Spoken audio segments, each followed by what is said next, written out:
大家好，肝臟係我哋消化系統裏邊其中一個最重要嘅器官。咁今日等大家嚟了解一下肝癌喺呢個最重要嘅器官裏邊嘅治療策略係點樣去安排。至於如果患者不幸患上呢個晚期嘅肝癌呢，咁有咩治療嘅方案呢？咁所謂晚期嘅肝癌呢，其實就代表個腫瘤個數量可能係多發性啦，或者個腫瘤已經係入侵到主幹嘅血管，甚至乎咧已經係擴散到其他嘅地方。呢啲咧都係屬於一啲晚期嘅肝癌嘅。另外就係個肝功能衰退啦，即係話如果個腫瘤係一個肝硬化極之嚴重嘅情況咧，都係歸類於一啲晚期嘅肝癌。咁要知道咧，喺晚期嘅肝癌咧，個治療嘅選擇咧就會比較大咁樣縮細㗎。咁首先咧，手術切除或者肝移植咧就未必咧可以做得到㗎啦。咁而家咧一般嘅建議咧都係會用一啲藥物嘅治療嘅。咁傳統上咧，我哋咧就會用一啲單一嘅藥物治療，包括咧標靶藥啦，或者係一個免疫嘅治療。咁標靶藥一般嚟講咧都係啲口服嘅藥物，咁患者咧基本上咧可以留在家中咧繼續呢個治療嘅方案嘅。而呢個免疫治療咧一般都係要呢個靜脈注射。咁亦都咧係需要咧病人咧去到醫院或者診所嗰度。咁一般咧做完呢個注射之後咧，就係可以咧係返屋企。咁所以好多時候咧都可以喺啲日間中心嗰度進行嘅。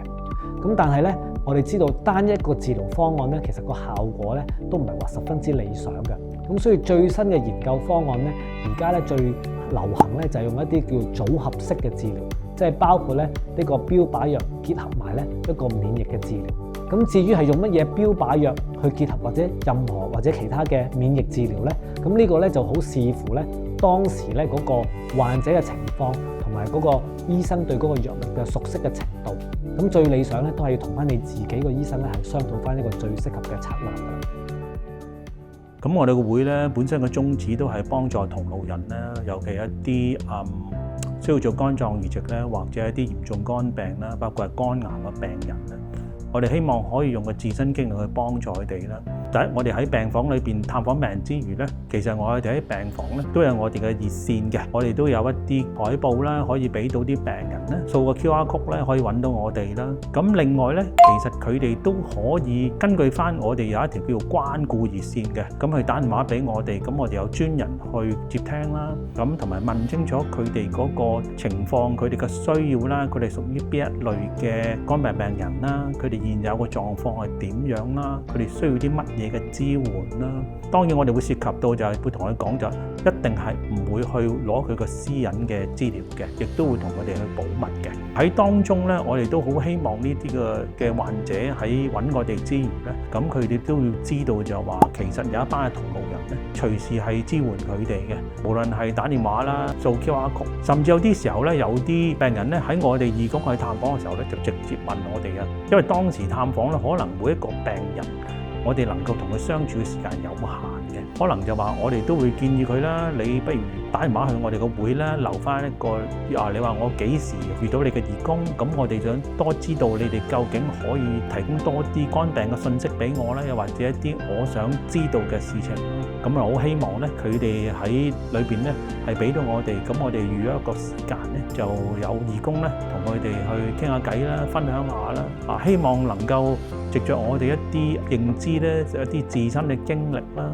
因為我哋就唔可以話去 share 一啲好專業嘅肝臟知識俾佢哋嘅，因為嗰啲係醫護人員嘅責任。咁但係我哋至少能夠分擔一啲咧，我哋嘅病人嘅經歷啦，譬如究竟你肝臟移植之前你要準備啲乜嘢啦？唔係淨係你要準備喎，你本身嘅家人都要準備。譬如你隨時要入院嘅喎，你隨時要等電話喎。你離開醫院之後咧，如果有個肝臟俾你，新肝臟俾你換嘅話咧，你係即刻2個鐘頭之內要入院嘅喎。咁又例如有啲肝癌病人都會問我哋，哇！我哋而家有一啲嘅治療方案喎，咁我哋想攞多少少意見咧？咁其實我哋都會建議佢嘅。去俾一啲嘅意見佢，或者去睇下有冇辦法有一啲醫生嘅或者其他嘅專家咧可以幫下佢啦。仲有一個途徑嘅，就係當我哋定期舉辦一啲醫生講座嘅時候咧，我哋就邀請呢啲求助者過嚟啦。咁喺 Q&A 嘅時間咧，就同我哋嘅講者啦，因為我哋講者一定係呢方面嘅專家嚟嘅，即場解答翻佢哋疑問啦，希望可以去令到佢哋咧係多啲了解到佢嘅狀況，同埋係真係醫生係俾到一啲專業嘅意見佢哋啦。今日有關肝癌呢段片呢，就嚟到呢度。咁我哋希望我哋嘅分享呢，可以幫到大家有多啲嘅認知同埋多啲嘅睇法。如果大家唔明白嘅話呢，除咗可以聯絡你哋嘅主診醫生之外呢，同時你哋都可以揾我哋香港肝臟移植協康會求助嘅，希望我哋可以幫到你哋。